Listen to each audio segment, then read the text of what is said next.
So, hello, how are you today? It's Mary Bicknell. Today, what we're going to talk about is how owning your wisdom actually leads to your wealth. I'm going to be sharing this over to my personal page. So, wherever you're watching this, it's nice to see you. Glad that you're here. Here's the deal.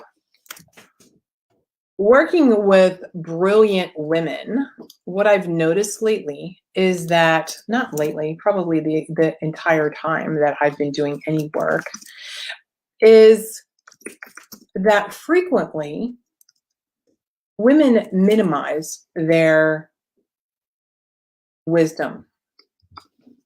They minimize their abilities. They minimize their brilliance. And so today, how owning your wisdom creates wealth is really the topic. And so frequently, when women, so there's going to be three things that we really focus on today. Number one is, what is it that you're doing, and how do you become aware of when you do not embrace your wealth or your wisdom, excuse me.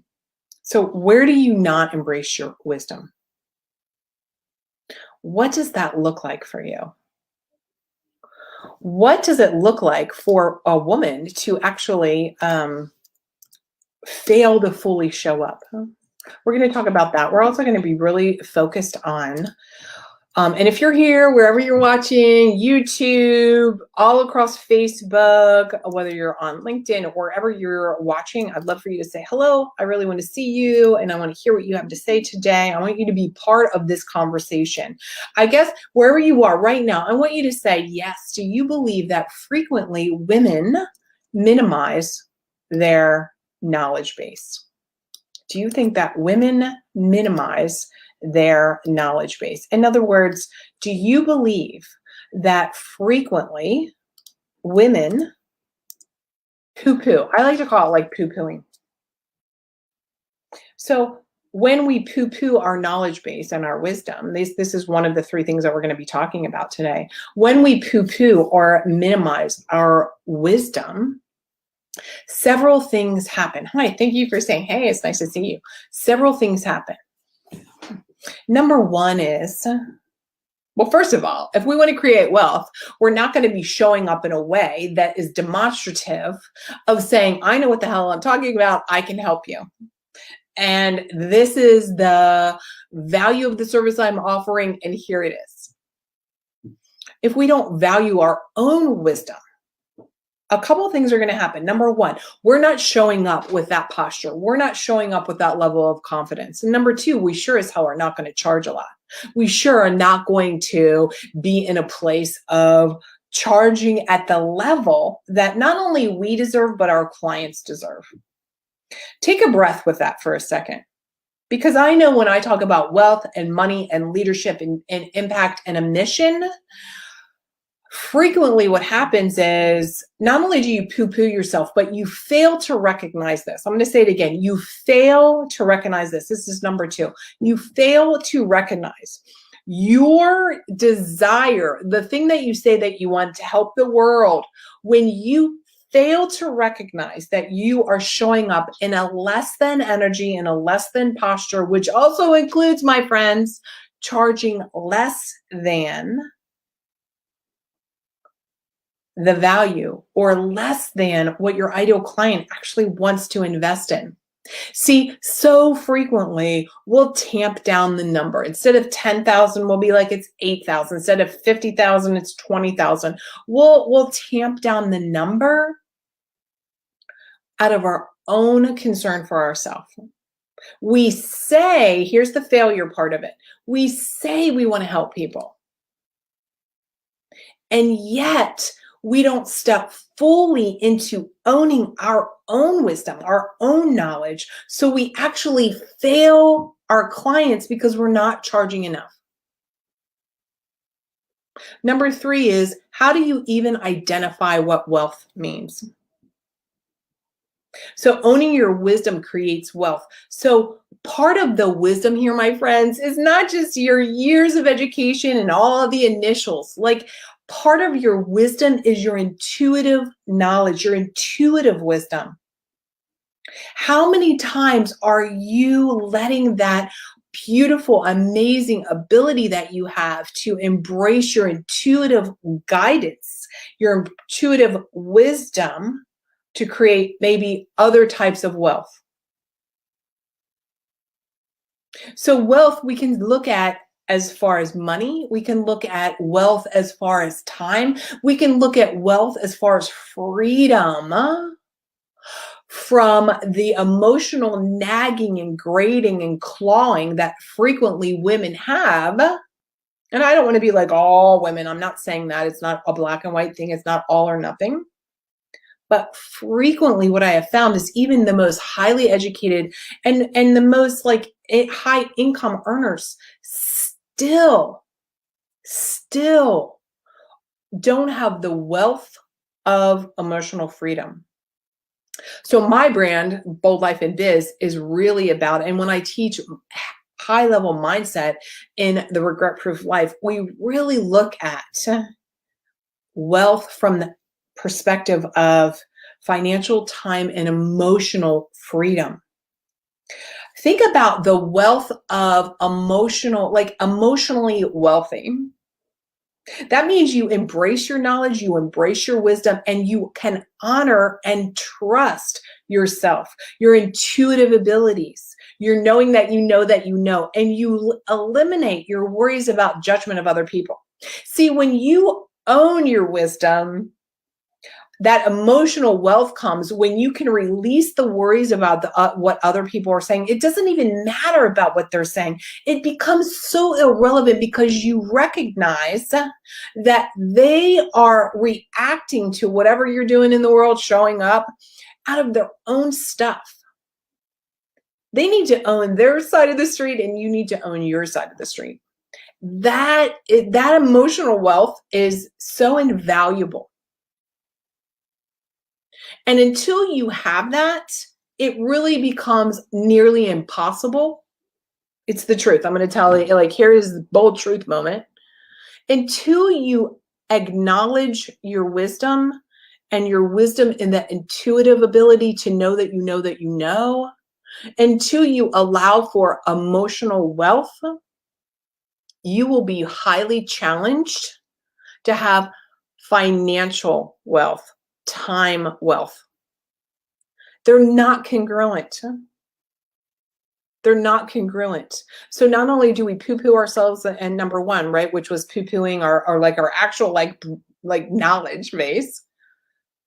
And when we don't own it and we fail our clients because we're like, we're undermining ourselves. But if you don't have emotional wealth, you're not owning who you are in the world and showing up that way. Why would you ever think that it would be possible for you to have the financial wealth that you say that you want? Again, it's incongruent. People who have a lot of money, like those of us who have financial success, the amount of work, oh my God, the amount of work that we do with our thinking, with our being centered, with our trusting ourselves, with our vibration in the world, with our energy in the world, with our back straight, with us showing up, with us owning and claiming and saying, hell yes, that I know what I'm talking about. That's daily work. It's vigilance. It's rewiring our old belief systems. It's working on our subconscious. That all has to happen. I have to be emotionally wealthy to even own my wisdom.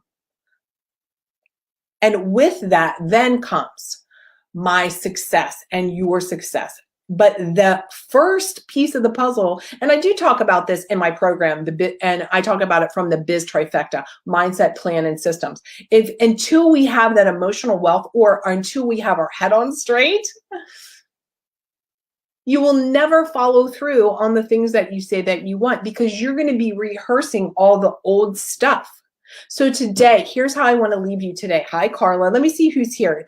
If you're here, say hello. Oh, Olga. How are you? Glad to see you.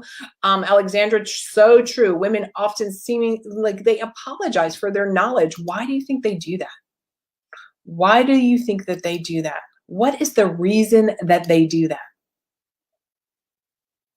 And how, like, in the regret proof life, I'm very big on pushing all of your buttons around the idea that you're going to be dead for fucking ever. And I know it's a slap in the face. I know, but that's my job. I want to wake you up to your possibilities.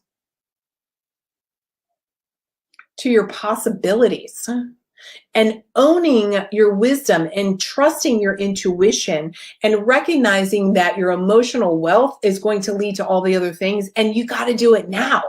Now is the time.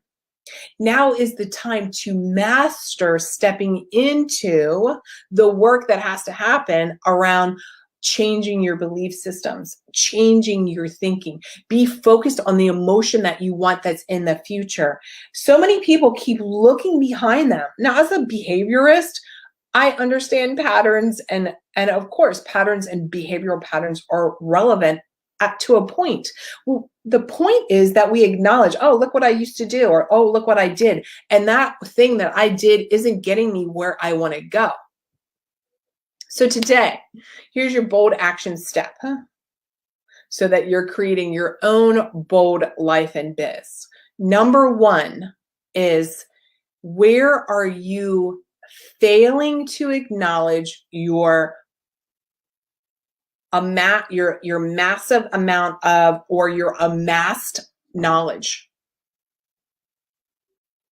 Where are you failing to recognize that? So first start with, sometimes it's easy to start with all those initials, right? Some of you have ridiculous amounts of credentials. Then the next is, where are you not recognizing your true intuition? Alexandra says, you needed this pep talk today. This is why the Bold Life and Biz plan is great. Well, she's in one of my programs. Thank you, Alexandra.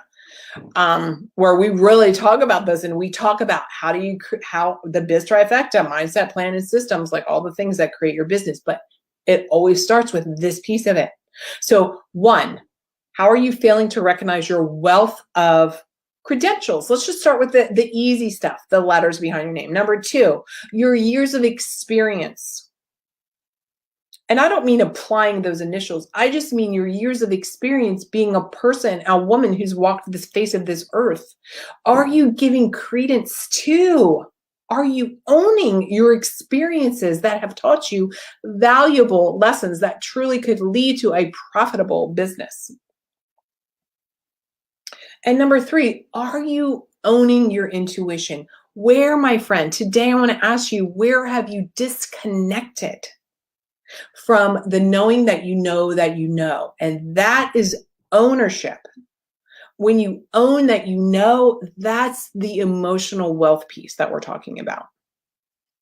So once you do that, and I know I'm giving you a lot, and it's okay, then I want you to think about, if you haven't done this work, the number one bold action step I just gave you, how is this impacting then your other wealth? We talked about emotional, financial, and time wealth.